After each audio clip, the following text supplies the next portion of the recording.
Bonjour à tous. Aujourd'hui, Don Juan de Molière.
La pièce débute grâce au personnage de Sganarelle, valet de Don Juan.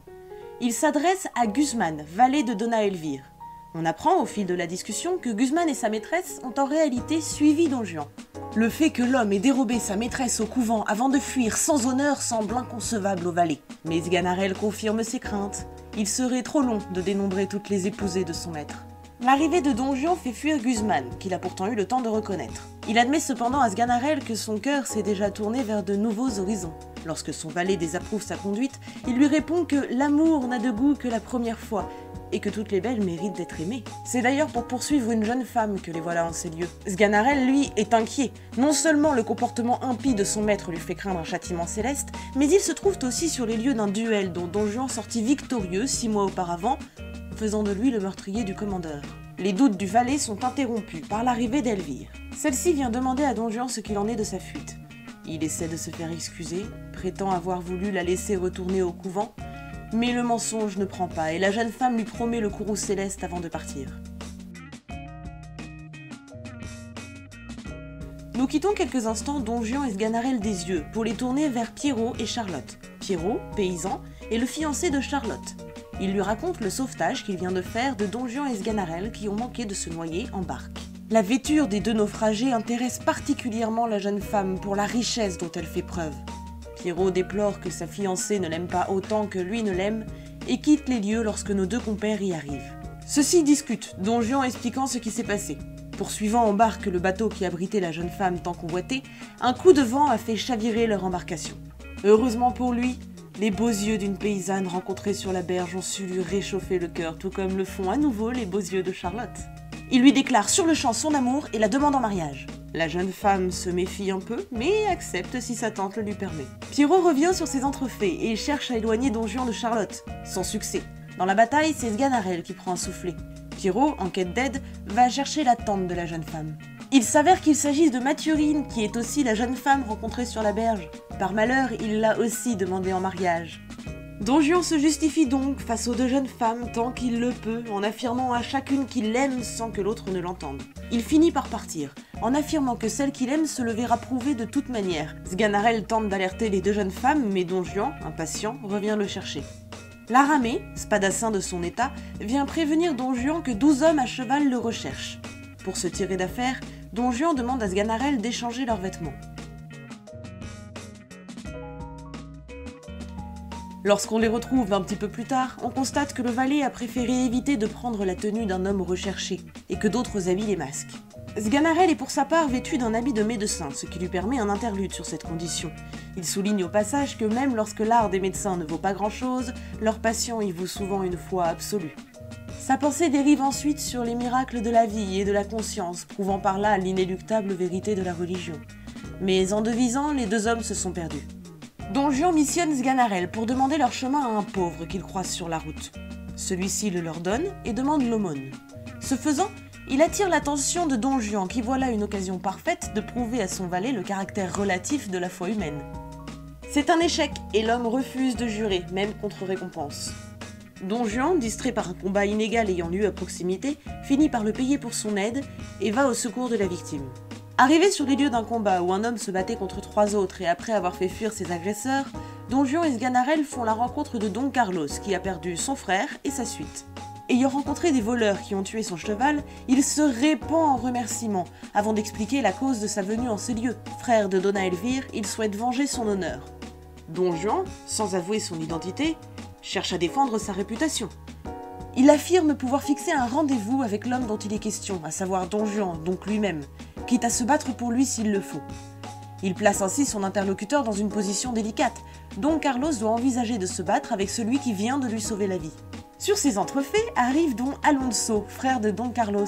Il reconnaît Don Juan, mais lorsqu'il va pour venger l'honneur de sa sœur, c'est Don Carlos qui s'y oppose. Pour payer la dette contractée envers Don Juan lorsque celui-ci lui a sauvé la vie, il impose un sursis à sa traque, même si celui-ci n'est que de quelques jours. Sganarelle, qui a fui en voyant arriver Don Alonso, revient vers son maître. Celui-ci le sermonne pour sa lâcheté, puis lui raconte ce qui vient de se passer. Ils arrivent alors en vue d'un bâtiment remarquable. Il s'agit du tombeau du commandeur, tué 6 mois auparavant. Pour taquiner Sganarelle, Don Juan l'entraîne dans une visite de la sépulture. Sganarelle s'effraie du réalisme de la statue à l'effigie du défunt, et Don Juan, pour lui prouver le ridicule de sa peur, lui demande de proposer un souper à la statue. Mais celle-ci acquiesce. Ne croyant pas ce que Sganarelle éberlué lui rapporte, Don Juan à son tour propose un souper à la statue. Mais celle-ci acquiesce de nouveau, et tous deux quittent les lieux. Sorti de la sépulture et de retour chez lui, Don Juan refuse de croire à ce qu'il a vu et interdit à Sganarelle d'en parler davantage. Il demande à souper. La Violette, serviteur de Don Juan, vient annoncer la visite de Monsieur Dimanche, son créancier. Don Juan annonce qu'il le recevra, mais qu'il ne le paiera pas d'argent. Dès son entrée, Monsieur Dimanche est couvert de compliments par Don Juan. Celui-ci affirme regretter de ne pas l'avoir reçu plus tôt et flatte tellement l'ego de son visiteur qu'il ne le laisse même pas finir une seule phrase. Après avoir passé en revue l'état de santé de tous les membres de sa famille, il propose à Monsieur Dimanche de rester pour souper, mais celui-ci décline en prétextant devoir partir. À compter de cet instant, Don Juan fait tout pour faciliter le départ de son visiteur. Monsieur Dimanche s'en retourne donc flatté, mais sans avoir récupéré l'argent que Don Juan lui devait, ni même au passage celui que lui devait Sganarelle. Juste après le départ du créancier arrive Don Louis, le père de Don Juan. Il vient pour tenter de mener son fils à la rédemption. Face à l'absence totale de succès de sa démarche, il lui promet à son tour le courroux céleste avant de partir. Don Juan enrage contre son père. Sganarelle essaye de lui montrer qu'il a tort, mais effrayé par son maître, il finit par abonder en son sens. Don Juan réclame à nouveau son repas. Une troisième visite est alors annoncée par Ragotin, serviteur de son état. Il s'agit de Dona Elvire, qui revient vers lui. Elle lui annonce sa retraite imminente pour expier la faute qu'elle a commise en quittant le couvent. Et surtout, vient le supplier de se repentir pour obtenir le salut et ne pas croupir dans des supplices éternels. Son discours terminé, elle repart, malgré les tentatives de Don Juan pour la faire demeurer. À peine ému par le discours de Dona Elvire, Don Juan passe enfin à table. Il envisagera de s'amender dans 20 ou 30 ans. Sganarelle le rejoint dans son repas lorsqu'on frappe à la porte. Sganarelle va ouvrir. Il s'agit de la statue du commandeur. Elle entre, et Don Juan demande un couvert supplémentaire à son intention. Il ordonne à son valet de se rasseoir et de chanter pour leur inviter, mais celui-ci refuse. La statue finit par interrompre la discussion et donne à Don Juan rendez-vous pour le souper du lendemain. Avant de partir, elle laisse entendre qu'elle est guidée par le ciel.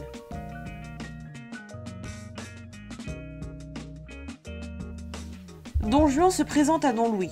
Il affirme s'être repenti et reconnaître l'horreur qu'avait été jusque-là sa vie.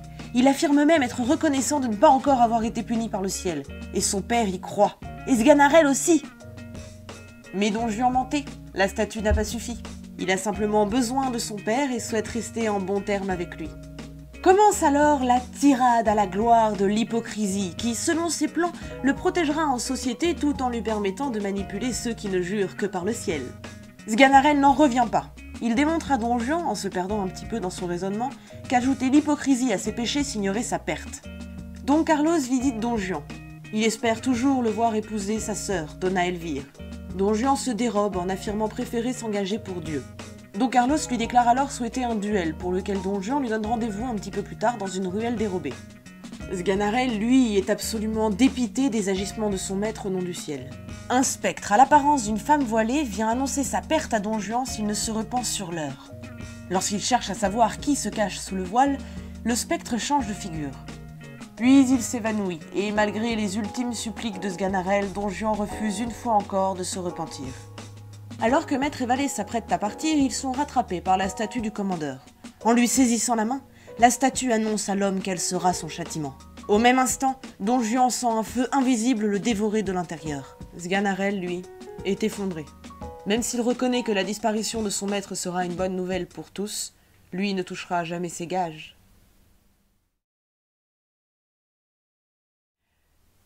Merci à tous d'avoir regardé cette vidéo, j'espère qu'elle vous aura plu. N'hésitez pas à la partager si le cœur vous en dit et abonnez-vous pour une nouvelle pièce très bientôt.